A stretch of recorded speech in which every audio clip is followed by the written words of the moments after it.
Namaste, everyone. I'm Roshan Karyappa, and welcome to another episode of the Bharat Varta podcast. Today, we're discussing the media. And since it can't be a 5 hour long episode, we're restricting ourselves more specifically to the media business. Joining me in discussion, we have Prasanna Vishwanathan, who is the CEO of Swarajya, which has been among the most successful new media startups to emerge in the last decade. Welcome, Thank, Prasanna. Great to have you on the podcast. thanks. A privilege for inviting me and hosting me. Been Thanks a so much great for fan making of your show. That I should add that really high quality podcast. I hope that you're able to sustain this and reach. Let's try reaching out to as much the listeners as possible. Thanks so much. Thanks so much for the praise and wonderful to hear from you. Uh, and joining us also in this discussion is Ashish Chandorkar, who is an author and columnist and has been published in newspapers and magazines such as The Times of India, Live Mint, Business Standard, BBC, and of course Swarajya as well. Welcome back, Ashish. Thank you, Carrie. So let's get down to it then. Prasanna, I want to start with you. We call Swarajya a startup, but it actually has a history and legacy going back to 1956, when Khasa Subbarao, with the patronage of Rajaji, launched a weekly magazine by the same name. So when you relaunched Swarajya 2.0 in its current form, what were some of the considerations from a business perspective? And along the way, I think broadly you can help us understand how the media business works. Yeah, thank you. Actually, yeah, you're right that Swarajya was in a certain way, a restart of a existing brand. See, I think like one of the primary motivations or the reasons that some of us came together and kind of reinitiated Swarajya, relaunched Swarajya, was the fact that the media landscape, at least in 2012-13, was so there was no lack of diversity in the Indian media landscape actually from ideas perspective. There was almost a very monochromatic, very unidimensional kind of a worldview where a very narrow set of uh, you know uh, people in the media used to set the agenda and the narrative, and obviously, it. I mean, they were the entrenched media elite, so as to speak, and it didn't really reflect the kind of diverse concerns and issues that India as a society was confronting. Actually, so we thought that there was certainly a vacuum or a lacune that we could address in terms of positioning Swarajya actually, and of course, uh, at that point of time, it was not almost every media house in a certain way never declared what was their ideological worldview or positions on, say, economics, how they understand society. This kind of ideological media outlets was very commonplace in the West. If you look at, say, Spectator in Britain or National Review or other NPR. outlets in US, they were very clearly defined ideological media outfits actually. So in that sense, we were one of the earliest players who kind of declared what we stand for, and certainly there was a lacune that we addressed, and we also wanted to kind of build a very enduring institution, because the earlier Swarajya lasted for say 40 to 45 years, but it was identified with one charismatic individual, Raj Gopalachari Rajaji, though it had a whole host of thinkers and intellectuals who kind of Right. coalesced around him, but essentially it was like a one individual brand actually. See, but when we set to relaunch Swarajya, we wanted it to be a institution that endures actually. Unfortunately, in the right of center space, as we largely call it, right, like maybe the TV world is different, but at least in the media, at least in digital or even in the print, there have been a lot of suboptimal initiatives where a lot of people with energy, in fact sometimes even with capital, they all came together, but they were not able to sustain it for various reasons. I mean, not certainly competence alone, there are other extraneous reasons and all. So when we sought to build it, we wanted to kind of launch it in a very uh, sustainable fashion, in a way where we don't want to be completely beholden to any political or partisan political interest, but build a institution of ideas that outlast even the founders actually. So no, that was the kind of the even the early fundraise pitch to all the potential the people that we wanted to get their help was always in terms of addressing a ideological vacuum, and we also were very clear that there is a business case for it as well actually. Like ultimately I think the if you can sustain a good initiative over a period of time, I think that's the media model, the business of media that you're saying. It will eventually find a way where like once you kind of reach that inflection point, actually, I think then it becomes then you become a network, you become a platform where you're able to attract high quality writing talent, and you have a certain number of subscribers who kind of are able to sustain you. So in that sense, I think it addressed an information need. I think that is the critical thing, which probably, there were several other initiatives and players who were funded much more, and they were able to even start a couple of years back. But a lot of them kind of lost their way because they didn't have a monetization model. They didn't have a product differentiation. It's like a proliferation of players without any differentiation, in terms of what they stand for. I mean, I think this days of generic news itself is gone. And the last thing that I want to end before, you could probably get in Ashish to add on, is the fact that there is one bet that we made that we are very proud of actually, because, if you almost look at around 2012 and 2013, the entire media models were completely, at least like 80 or 90% of the digital media that kind of emerged at that time, they were completely premised on the fact that they will put, like, say, enormous amount of content out there, and then hope that Google and Facebook provides them the amplification, the reach, and all that actually. Right. So basically, the complete strategy was that they didn't count on quality readership, which pays, but they counted on this kind of extremely volume-driven game where these two duopoly in the social behemoths will provide them the platform. Unfortunately, they ended up cannibalizing the revenues as well as, it helped them grow in terms of stuff, while the media, I think, kind of didn't anticipate it. While we took a very conscious call that, we'll build a model based on a traditional, typical model where at the end of the day, the content needs to be paid by consumers who are kind of, invested in it. Though at that point of time, consumption of content digitally was paying for digital content consumption was not really the thing in India at that point of time, actually. So, that's the only bet. I mean, of course, I don't think so. We have really created an IP kind of a product or something like that. But I think this leap of faith that we took, where we knew that, it addresses a certain information gap, and there will be people willing to pay for quality content. I think this has helped us kind of, sustain for 5 years despite all the challenges and difficulties, actually. So that's the sum and substance, sir. Right. Fantastic. So, I mean, if people are kidding themselves if they don't see Facebook or Twitter or, any of these platforms as publishers themselves, right? So Ashish, I want to pick up on something that Prasanna touched upon as well. So media has a legacy of being more than just a business, right? It can be a very powerful ideological tool. It can control narrative, and indeed, it can be powerful agents of change and disruption. And no surprise then, that they've found patronage with rich and powerful people, whether it's politicians or businessmen and so on, right? And in fact, significant bunch of them are media entrepreneurs or investors themselves.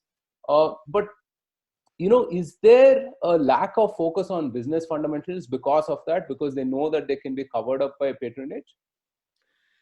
Carrie, if you see the old model, the old print, and I think even the TV model, which became an extension in the late 90s, the model essentially was a brokerage model, right? So you were the arbiter and the broker of the news.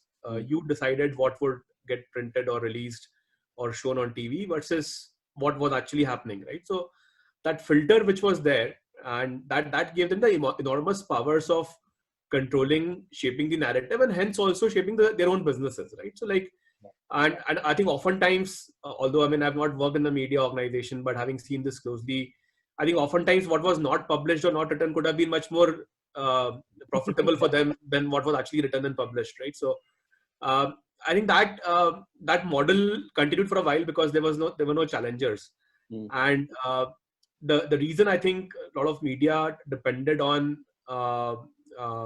you using the readers as the product by selling ads and focusing on events and stuff like that was that thing. As long as I have a demand and I have a supply, and I can basically make the supernormal profits by matching the importance of demand to supply, and the fact that I'm the broker here, and otherwise the demand and supply won't match. I think was the main business model. So that obviously has got disrupted, and I don't think it has got fully disrupted yet, but we are well on the way in the last, let's say, 6-7 years in India. And it's always sort of been monopolistic, right? In that sense, or a duopolistic business. I mean, if you look at how many businesses make money in that sense, right? No, absolutely, and I think even see, I think I wouldn't call it monopolistic in a entity sense. It was a monopolistic in a few. I mean, maybe it was like a set of people who a cozy club. Who erected high barriers to entry, and I think the same model also works not just at a national level but also at a regional level. Correct. You will have the same type of intervention, same type of brokerage coming in, even at a hyper local level, right? Like where a journalist becomes a conduit for information or for gossip or for political deal making and stuff like that. So I think that as media became more an active player rather than a bystander or a commentator or even a observer. I think the degradation has happened in the last, I would say between 2006-7 and then continuing till now, is that a lot of media has become a player in its own right. So they have become PR agents, they have become venture capital investors, they have become promoters of certain ideologies or people. And it will even, I think in the digital world, it's even easier to obfuscate some of that, right? And in the print one, I mean, at least you could, it is visible. If you see an ad 10 times, you would know that something is going on. Now it's such a vast landscape that you don't even observe patterns as such. So while digital has made things more democratic, it has also made it easier for people to get paid for stuff which isn't truly media, isn't truly content, right? So I think that so business in that sense, I would say that I think the smart media folks can still continue with their own model, old model, if they know how to play the game right. But I think the good thing is that while they may not be getting annihilated or they may not be getting killed as an organization, but the new media is able to create a separate space for itself. So I think now this double track thing is very useful, where you can choose what to watch, and there's always an alternative view. I think that proliferation is good in some extent. Of course, it is difficult for entrepreneurs like Prasanna, because when there are multiple players, the monetization becomes a difficult task. At the same time, for the readers, it's a great time because there are so many different viewpoints available. Right. So, Prasanna, that brings me to another conundrum, right? Which is the phenomenon of people wanting to consume good content, but not really wanting to pay for it. Now, if you look at it from a business owner's lens, as you do, that sounds harsh, but if I look at it from a consumer's lens, right, as Ashish mentioned, there's such a diversity of opinion, perspective right now, so much content out there, it's fairly commoditized, right? So why do I need to part with my hard-earned money to read, your articles and so on, right? So, and essentially you run a subscription business with Swarajya. What are the trends you've noticed over the year? I mean, are you optimistic for how things are changing on that front? Oh yeah, I think last 2 months have been phenomenal. So I think awesome. Maybe a recency effect, I should not probably, let it vitiate, me from making judgments about long-term trends and all, because, we have gone through all the, the highs and the lows. See, basically my sense, Hari, is that the news, right, the basic, this person traveled here, this person delivered this speech, or the kind of that commoditization has happened. Nobody's going to pay money for it, actually. Yeah. The reader is going to pay you essentially if there is some emotional resonance with the product. Especially, that's my understanding. More so for an ideological media. or you should be like a Financial Times or like say a Wall Street Journal, which provides that level of knowledge, information, which is useful for you to, you know, for your business or for your, say, like if you're a close watcher of the market or market trends.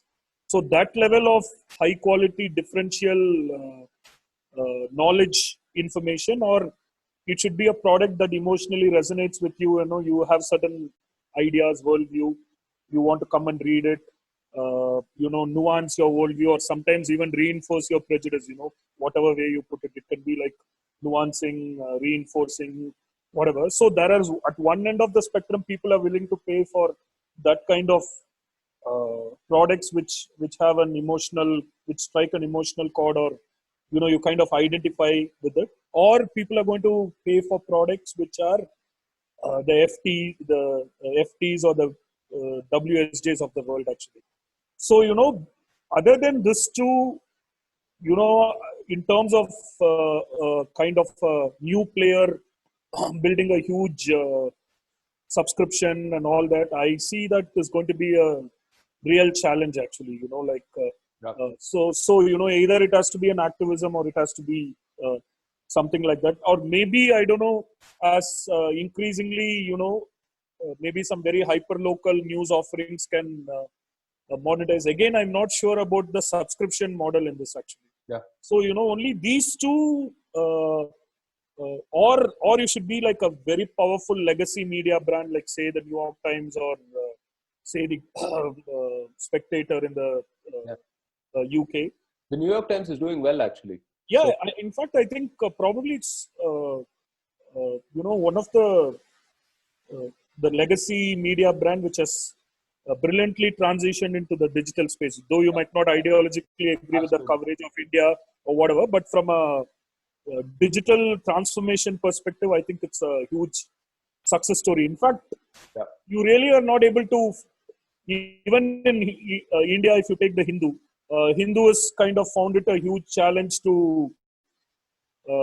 you know, transform into a digital footprint, right? Actually, even Times of India is now trying out several things. You know, the last 2 months have been a big disruption for them because they had invested in a very nice print model where they had a great distribution network and all that, but last 2-3 months have been pretty challenging for them actually. So in Yeah. India, somehow the very entrenched traditional media houses have kind of lagged behind, or sometimes even failed in the digital game actually. Of course, some of them are catching up, and just because they are legacy brands, obviously they have a certain salience, and they will be able to kind of, you know, capture some interest. But Yeah. you know, they have not been just able to convert their print momentum to the digital actually. So so you know, from my perspective, for a new player, either you got to have a product which has a very clear differential in the worldview or something like that, or you should be someone who's giving you a real-time useful information that is going to help you either monetarily, financially, or make strategic business decisions or something like that. Others, I think it's going to be, if you're a run-of-the-mill, undifferentiated content offer, or you are just aggregating stuff from you know, available public sources, and even if you do very adversarial conflict reporting, unless like you do it very consistently and of a very high quality actually, you Yeah. know, even that I'm because you know, in India also there is a certain lack of what you call faith in the media also, which I think like a lot of people are not I think it's realizing. a global phenomenon. It's a global phenomena, but much more where, you know, like say in India and the US, where there is polarization seems to be little more pronounced at this point of time. I think it is even more true. And historically in India, the polarization is going to go against the established players because they are the names that people know of actually, and they have been traditionally dominant in the narrative actually. So you know, it's a uh, there's no long-term trends that I can see of. I think like maybe subscription-based business would have to be the way forward, I would think actually, because of this pandemic, I don't really see advertising returning in a big way anytime soon. Actually, at least in the next 1 year, because typically it's the discretionary spend. Ad spends are mostly discretionary and disproportionately garnered by, say, big media houses, or right now even the ad spends are increasingly going towards Facebook and Twitter. I mean, not Twitter essentially, Facebook and Google, which is able to provide you such level of micro targeting ads. They just sit on enormous digital demographic data of all. I mean, so I think like advertising, at least for the next 1 year, is pretty much a difficult challenge. TV we might have to look at. I think TV seems to be very interesting because I think because of the fact that people are restricted their movements and they want to consume a lot of content. Yeah, maybe the millennials are going for entertainment-based content in the new age platforms, but I think some of the traditional middle India might probably double up on watching a lot of television actually. So television might be a relative gainer in this scheme of things actually, though I'm not sure about the ad spends directed towards the television, but I think people are watching more TV actually, is my sense. I'm not sure, maybe Ashish has some numbers on the consumption pattern. Right. No, I mean, you're very right. I mean, in the sense that people either will pay for perspectives or they will pay for product, right? Even if you look at something like InShots, for example, which is an aggregator, right? People would pay for either one of those. And if you're somewhere in between, and if you're a news agency, so to speak, I mean, it's a tough world out there, right? And but InShots, I think, is more like they kind of directly tie up with the OEM and burn in the product into the, when it comes, when you buy a kind of a... So they're not a typical media outlet per se, as in, I mean, they don't have a slew of writers producing original content, but they do aggregate, right? Aggregation. So, I mean, there's plenty to pick up on, on what you mentioned.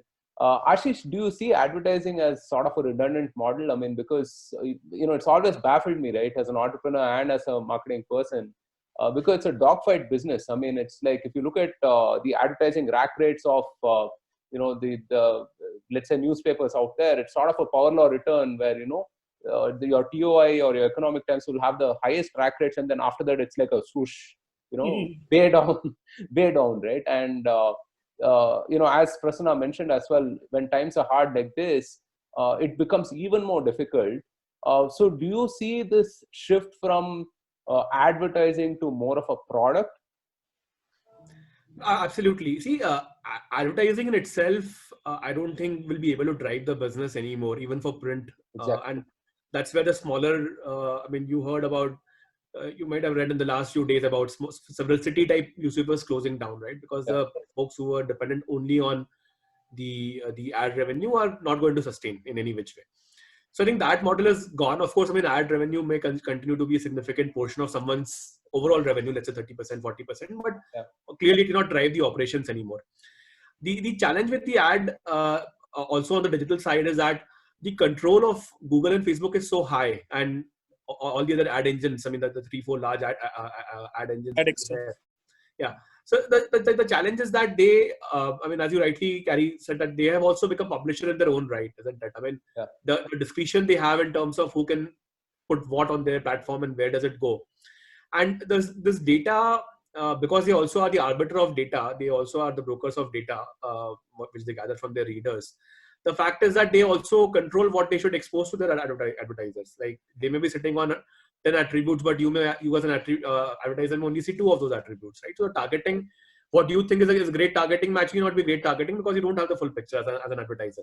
Right. So the point is, like, either you will not spend money or you will demand a much lower price point, and hence, I mean, when the platform will pass on the revenue to the publisher, it will also be low. I mean, as an advertiser, you will either negotiate not do this at all, or do it at a much lower rate. So I think both in the print world as well as in the digital world, advertising is not going to sustain any publication. But then also that begs the question, so then what? So because then subscription, of course, like someone like NYT has been able to do 2/3 of their revenue from subscriptions, which is a phenomenal transformation for any business house. Especially going from about 37, 38% level to about 2/3 is phenomenal in the last 3-4 years. So but I mean, how many publications can do that, really, realistically speaking, right? So that is one major issue.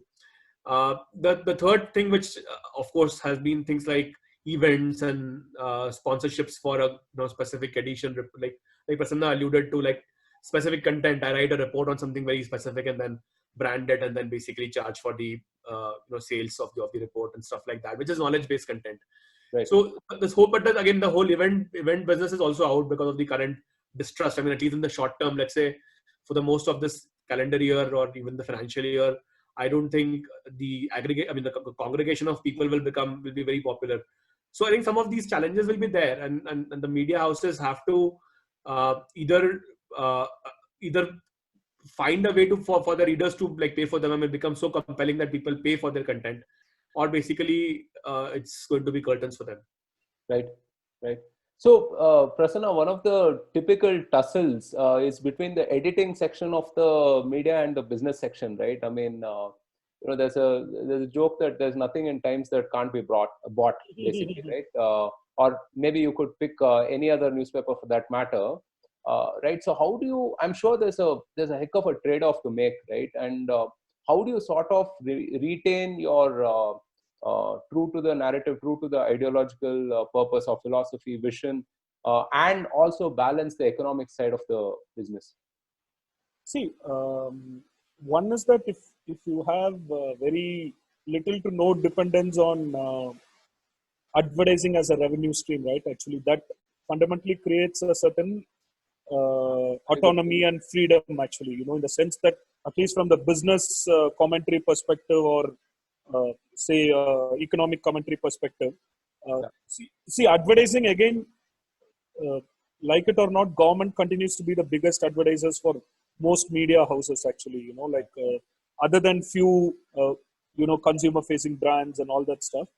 So if you don't have that kind of a dependence, that fundamental freedom is there in terms of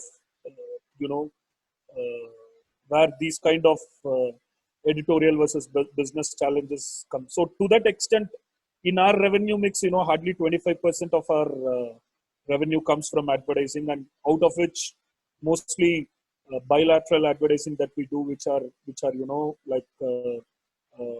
not dependent on any ad exchanges or something like that. So that we are a subscription based product gives us a certain level of freedom to express, without any fear of any repercussions or something like that. So that extent, a readership led revenue model fundamentally makes these kind of dichotomy redundant in my book, actually. That is one. But again, the other challenge is that when you're talking about an ideological product or a product which stands for a certain worldview, of course, within that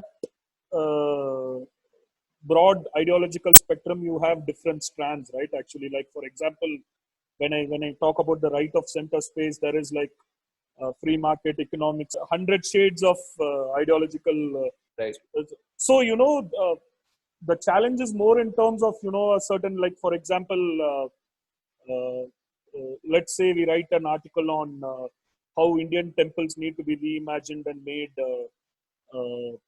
like more friendly to. I mean, of course, we also kind of think that it should become an economic hub as well as provide the, the traditional spiritual services as well. But when you suggest, like say, a modernity element has to be brought into the temple ecosystem, it kind of typically upsets the traditionalists, so as to speak, who still think that the journey is the reward, and you don't really need to develop amenities or pilgrim amenities around the facilities.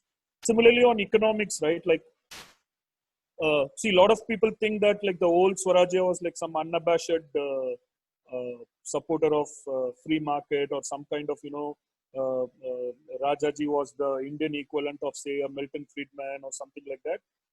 Which I don't know how that impression ever came about, but it kind of is there, but which is far from truth. Actually, he was more like, all his economic worldview was largely driven by what I call as dharma, or what is the right thing to do at that point of time. In fact, one of the precursor schemes of Narega was actually rolled out in Madras state during a very distressed time by Rajaji. So, so the economics again is another challenge actually, when sometimes, you find that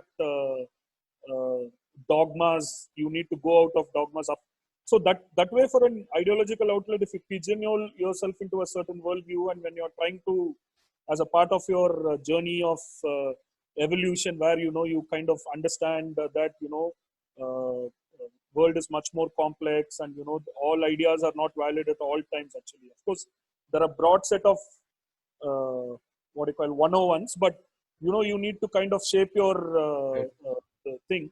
So that becomes a challenge for us actually, because that you kind of take a certain editorial position that's kind of upset. But we kind of what we have done is that, of course, there will be a core editorial philosophy, but then we also look at like a platform approach where we try to get in within a certain diversity of viewpoints, basically. yeah, within a certain broad umbrella. So that is more our editorial challenge. It's not like I mean, ours is like, at the end of the day, a relatively small subscription-led product. Yeah. So the operational challenges are very different from, say, what at Times of India will have, because they can't write, say, against Chinese product because probably they are one of the big advertisers. So we are not in that kind of a space. Right.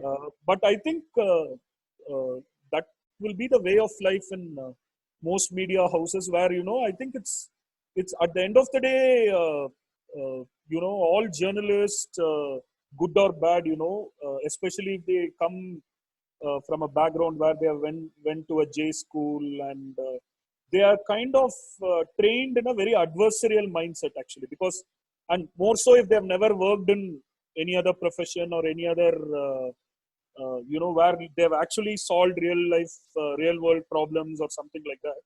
So they are kind of possessed with so much adversarial worldview that, and everything they want to see it in terms of conflict. Like there is a oppressor, there is an oppressed.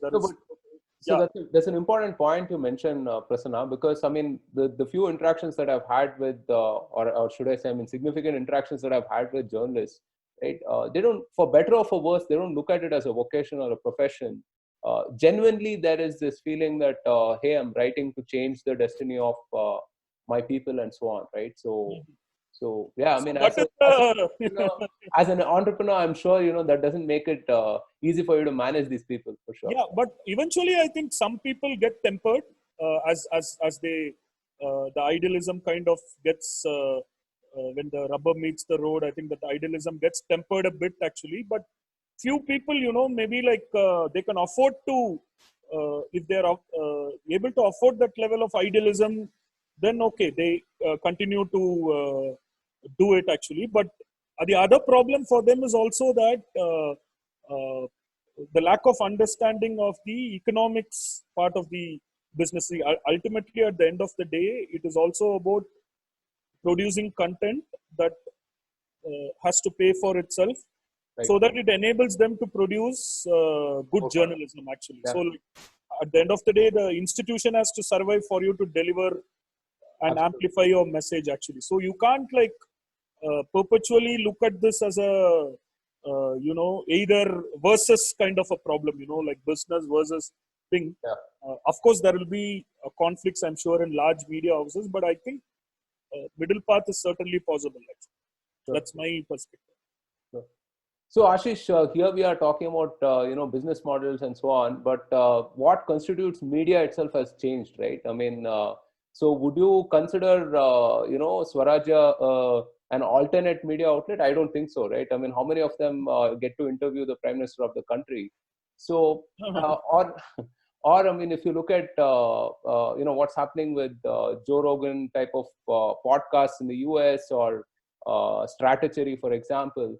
And I mean, speaking for ourselves also, we're not doing too badly, right? We're putting out good, decent quality content out there. Absolutely. So, what constitutes media? Has it been truly democratized, so to speak? See, media has got democratized, but it has happened in the way of getting new entrants in the system. Yeah. It has not reduced the cloud of the old entrenched players. That's my view. I think the new entrants partly think that they are here to replace the old guard. I think people should have a more pragmatic view that you're not replacing someone. You are essentially creating an alternative viewpoint, which also may gain currency and which may also become big. See, the thing with media is that irrespective of whether you pay for it or you watch it or not watch it, whenever there's a big story, the brand becomes the underwriter of the credibility of the story. Very interesting point. So, for example, if India Today says that something happened in the Galwan Valley in a certain way, versus let's say a 2-day-old digital outlet says so, people will tend to believe India Today. It's quite possible that the time have also got it right. Yeah, or versus someone tweets about it. Yeah, exactly. So like today, I mean, there's a great story by Shiv Arora on India Today. I think it's been widely accepted, even if the prevalent view was very different 2 days ago. But because it came out by a very reputed name and a very reputed old brand, basically, right? But the thing is, you may yourself not like the brand. On some days, you may think that this brand is not great. But today, you are yourself using that brand for endorsing a viewpoint which was very different from what happened 2 days ago, right? So I think that is the subconscious power of the brands.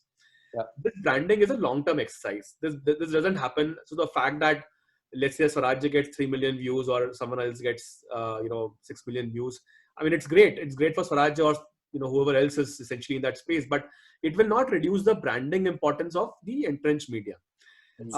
Which is why I think, while I mean, a lot of people, a lot of readers, and especially on social media, where people are always triggered by something, they don't get this, right? So, but politicians do. So politicians will not think of something in their mind. It is useful or not useful. I mean, useful or less useful. It is not about useful or redundant.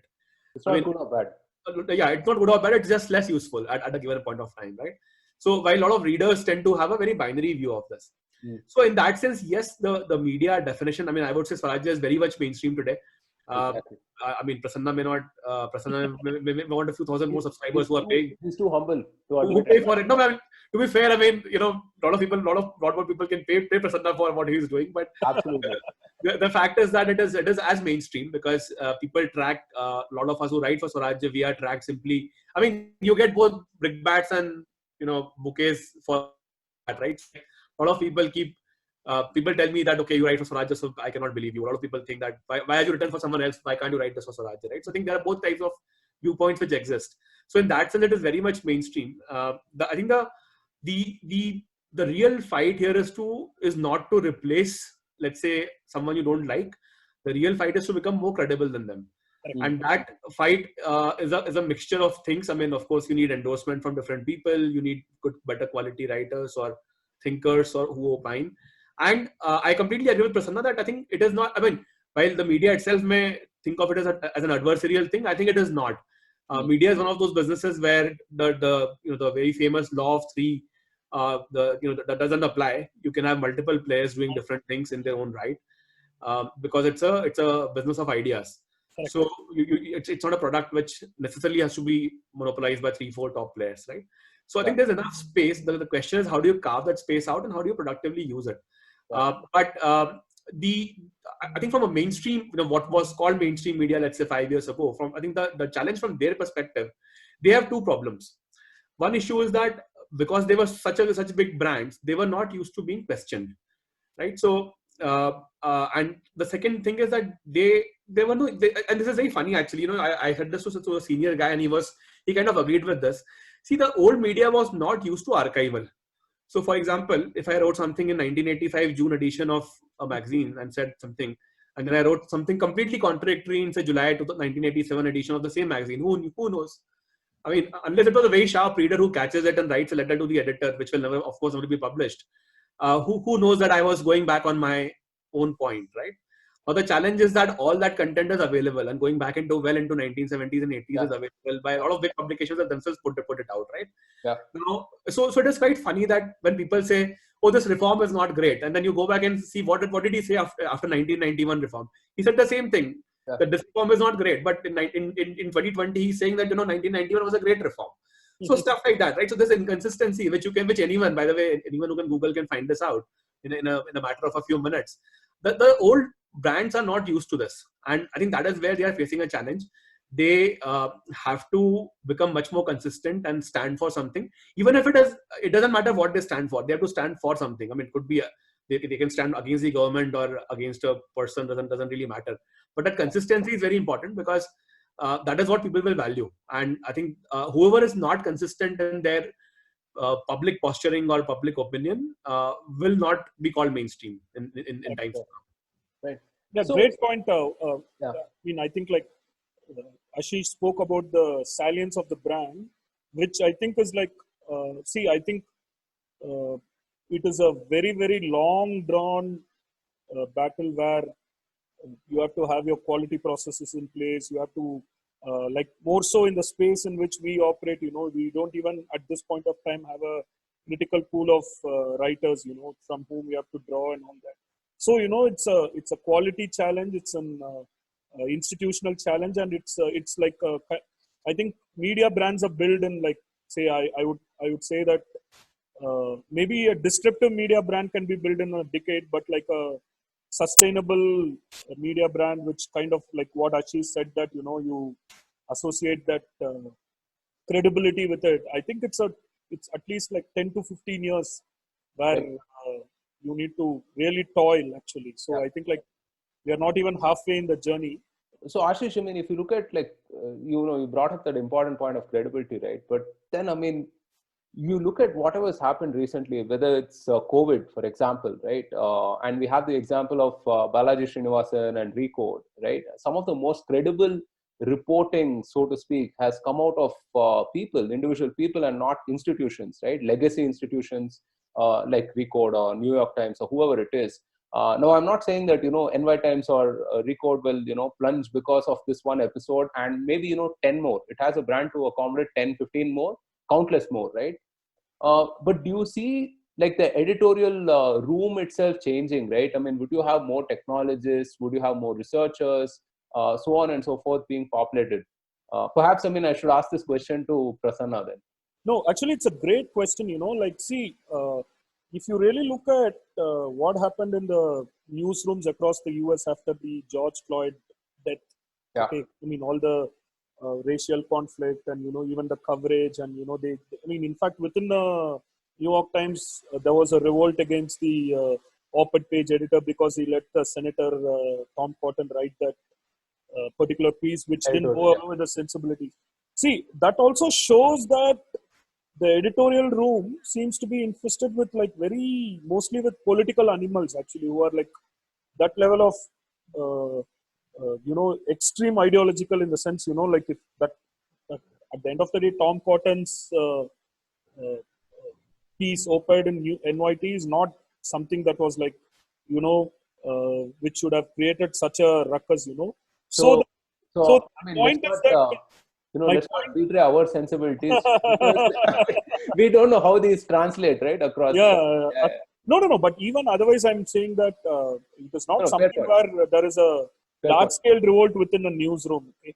Yeah. So that also, and also, in consonance with your other question, where you said that they are failing in terms of not failing, but in terms of some of the best content on, say, COVID or say on tech, even tech coverage. If you look at, there are a lot of single individual kind of websites which provide fantastic.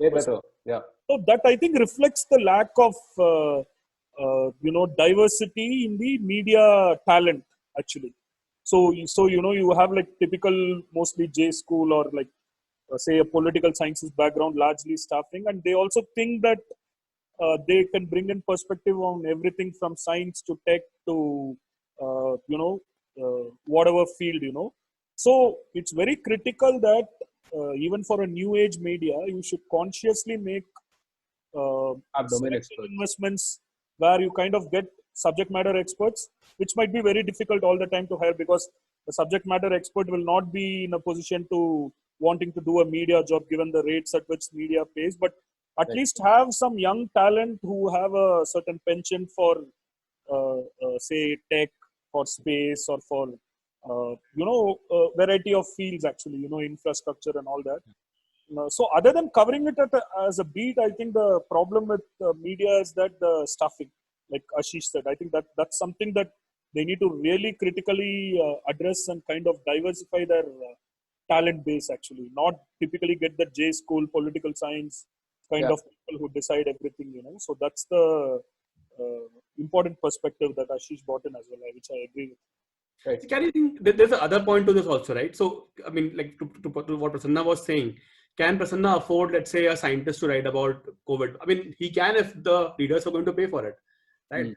So, a scientist who's, let's say, doing some important R&D, if he has to spend 5 hours or 10 hours writing an article, a well-researched article, he will charge top dollar for it. And I mean, why would Prasanna? It's like a supply and demand thing, right? So Prasanna may be interested in doing it, but he can do it only if there's a monetization of it, right? So I think it also goes back to the point that, and I think it's a journey when people realize that themselves as readers or as consumers, and they start paying. See, okay, think of it this way. While incrementally we don't see much difference, but let's compare 2014 versus 2020. I think all of us are today subscribed to 2 or 3 some kind of a news outlet, right? I mean, when we pay for it, or we might have donated money because we like the outlet or whatever, right? Now, in 2014, if someone told you that, well, would you do this? The answer, I'm sure Prasanna found it difficult when he launched it in November 2014. But the fact is that he today would have a base of 2,000 subscribers or people who pay. So the fact is that the needle has moved. It has not moved enough. And it needs probably a few more years for people to realize that you have to strengthen the brands that you either innately place your trust in or you think that who should be growing, right? So I think it's a bit of a, I think it's doable. Like you can get super specialists to do stuff for you, but it's a journey. It might take a few more years to get. Yeah, absolutely. Yeah. So I mean, it's already happening, Ashish. I mean, so in tech, I mean, if I want to know the best news, in tech startups or VC or whatever, I don't mind contributing, some portion of my hard-earned money to get that reliable news, right? And I guess, I mean, it's a question of time when, that passes a critical number where, all of this becomes sustainable, I suppose. So Prasanna, on that, very positive note, what do you see going forward? And also, if you could probably talk us about some of the plans you have for Swarajya itself. Okay. See, actually, we want to kind of continue doing what we have done well. And of course, quality has been a constant challenge for us, actually. So we're kind of working internally. I personally feel that we kind of get disproportionate scrutiny relative to a lot of other players in the market, but which we have taken it in good spirit. So we want to kind of strengthen our internal quality check and editorial process and all that, and still not compromise on at least a certain volume that we generate. Actually, it's always a difficult challenge for a small media outlet to balance out between quality and volumes as well, actually, because obviously quality comes at a cost whether you like it or not, actually. And so from a product perspective, this is something. Of course, currently we have around 60 to 65% of our revenue coming from readership-led revenue, which I think we are in a sweet spot. But we want to further improve that, actually, because we would almost love to become 100% readership revenue led model. As essentially that will be a thing. But we want to keep growing our subscription base. So we are like around 20 to 25,000 subscribers now. So by 2025, if we kind of even do 1 lakh subscribers, which I think is which at that kind of numbers, I think we can pretty much not only be financially viable in terms of things, but we can also look at a position where we can invest on newer verticals and all that, actually. So the other things that we plan to do is that we want to look at couple of verticals, like very, very focused verticals where a lot of high quality writing, research, commentary on specific areas like infrastructure. So that's one area that we want to build it as a brand extension, actually. And we were doing very well on our heritage vertical, which is like basically the temple experience and experience. But because of the pandemic, that might be one business that has adversely. It's also a great example of productizing your. Productizing, yeah. But that might be adversely affected, at least for this year, because of the pandemic situation. So, we will continue to build on our subscription base, diversify our content, and, keep doing what we are doing best, and Awesome. also attract some very good talent, and that's the idea moving forward. Fantastic. So Ashish, as a consumer and a contributor, what are you optimistic for going forward? See, I actually think I'm quite optimistic about the quality of content getting more diverse. I mean, I'm probably an example myself. I was hardly writing until Prasanna kind of persuaded me to write about cricket and Bollywood earlier, to start off, but then I moved into power sector and infrastructure later on. But the fact is that a lot of people who could write, or who think that they could, who did not know that they could write. I mean, the fact is there are alternatives available now. If I was to bang my head against, let's say, an established newspaper or a magazine, clearly I wouldn't have got a chance to write. But because Prasanna was launching something, and this worked out. So I think this kind of stuff will continue to increase. I mean, you will have more media outlets, and you will also have more writers coming out, which is, I think, is a good thing. People who like the like the profession, or like the skill, and they can even do it as a not as a job, but as a hobby, or as something they're passionate about, right? So I think that I'm very positive about, and it's also very important. I feel that readers should start sharing stuff more, giving more credit to people who are spending their time, etc. Right? Like I mean, I know the Prasanna, like on some single mistake which people perceive, they will say that why did we invest so much emotional energy in Prasanna's business? The fact is that what Prasanna has invested is not something which, as a reader, you may have invested. I think the readers becoming more mature is something which also I feel that it's a bit of a hope. I don't know if it will happen, because social media is necessarily negative biased in terms of the visibility which you get. But I hope that readers start paying more, at least for the content which matters to them, to the writers who they think are good, and to the outlets which they really invest their either emotions or their logic in. Yeah. No, I mean, I could not agree more with everything that you just said. And I completely subscribe to what Balaji Srinivasan says, which is that every institution, every person out there should kind of think like a media a voice, right? And really publish more, speak more, put out content there. And with things like Substack, that is, a phenomenal platform, right? I mean, it's only a matter of time before they're able to monetize these views and really have that kind of a sustainable money is coming out of this, right? So it makes it worth their time and effort and so on. So fantastic note to end the podcast on. Thank you so much for joining us, Prasanna and Ashish. Really enjoyed this conversation. And, as I said at the beginning, media is something that's worth unpacking in multiple different episodes by itself. And I'd love to have the both of you join me for those future episodes as well. So thank you. Thank you so much, Roshan. Great. Thank you so much for hosting me, and wonderful to have interacted with both of you. Thank you so much. Awesome. Thanks so much, Prasanna. And thank you everyone who tuned in to listen. This podcast is going to be live on all popular platforms like Anchor.fm, Spotify, Apple, and Google Podcasts. And of course, we'll be live on YouTube as well. Do listen, subscribe, and share with your friends and family. As you just heard from all of us over the last hour, please support good media outlets that you believe should exist. Until next time, stay safe and Jai Hind.